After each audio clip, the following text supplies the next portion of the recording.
షిరిడి సాయిబాబా గారిని విమర్శించే వాళ్ళు ఒక చిన్న లాజిక్ మిస్ అనిపిస్తుంది. జాగ్రత్త వినండి. బాబా గారు షిరిడీలో పాడుబడ్డ మసీదులో ఉండేవారు. కానీ మసీదులోకి మీరు అనుకున్నట్టు ముస్లిమ్స్ మసీదులోకి అందరిని రానిస్తారా? రానివ్వరు. వాళ్ళే ప్రేయర్ చేసుకుంటారు. కానీ అక్కడ షిరిడీలో బాబా గారి మసీదులోనికి అన్ని కులస్తుల్ని, అన్ని మతస్థుల్ని రానిచ్చేవాళ్ళు. అట్లాగే ఆయన అల్లా అచ్చా కరేగా అనేవాడు.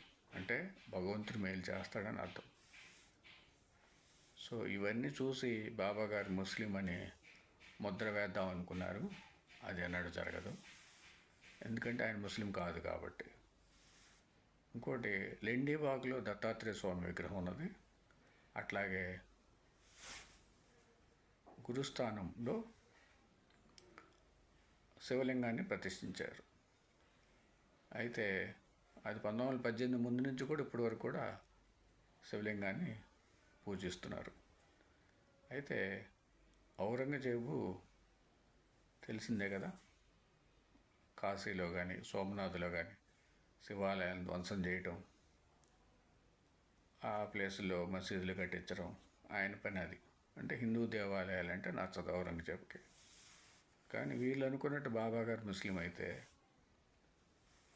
మరి షిరిడీలో హిందూ దేవాలయాలన్నింటినో బాబా గారు ఏదైనా సరే, ఎక్కడైనా సరే ధూపదీప నైవేద్యాలు సరిగా నిత్య పూజ కార్యక్రమాలు జరగకపోతే బాబా గారు వాటికి వాళ్ళకి శుభ్రంగా అవన్నీ జరిగేటట్టు చూసేవాళ్ళు.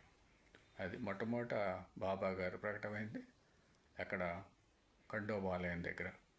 అంటే ఖండోబా అంటే మహారాష్ట్రలో శివుడిని ఖండోబా అవతారంగా కొలుస్తారు. ఆ పూజారి ఎవరు? మహల్సాపతి, ఖండోబా ఆలయ పూజారి. అయితే ఆయన జీవితాంతం కూడా బాబా గారికి సేవ చేశారు. అంటే శివుడు ఆజ్ఞ లేనిదే చీమైన కుట్టదంటారు కదా. మరి ఆయన ఆజ్ఞ అయితేనే కదా ఆయన బాబా గారిని సేవించింది.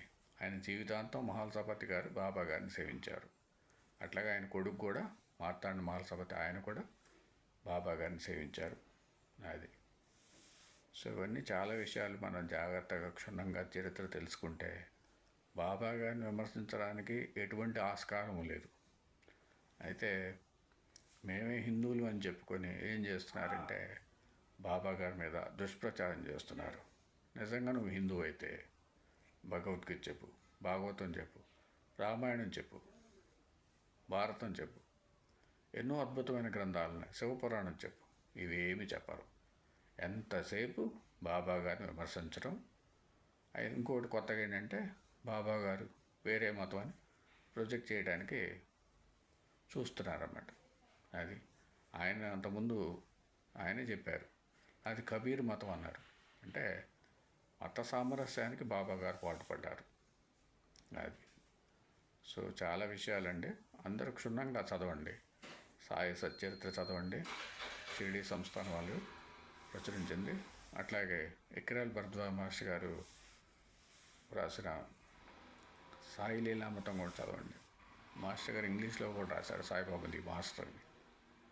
అట్లా కొంతమంది భరద్వాజ మాస్టర్ గారిని కూడా విమర్శిస్తున్నారు. అయితే ఆయన ఐఏఎస్ సాధించాడు, మనమేం సాధించలా, కానీ విమర్శిస్తున్నాం. అది. సో అట్లాగే స్వామి సమర్థ, అక్కలకోట మహారాజ్, అట్లాగే తాజుద్దీన్ బాబా. అది. ఎంతోమంది మహాత్ముల చరిత్రలో భరద్వాజ మాస్టర్ గారు రాశారు.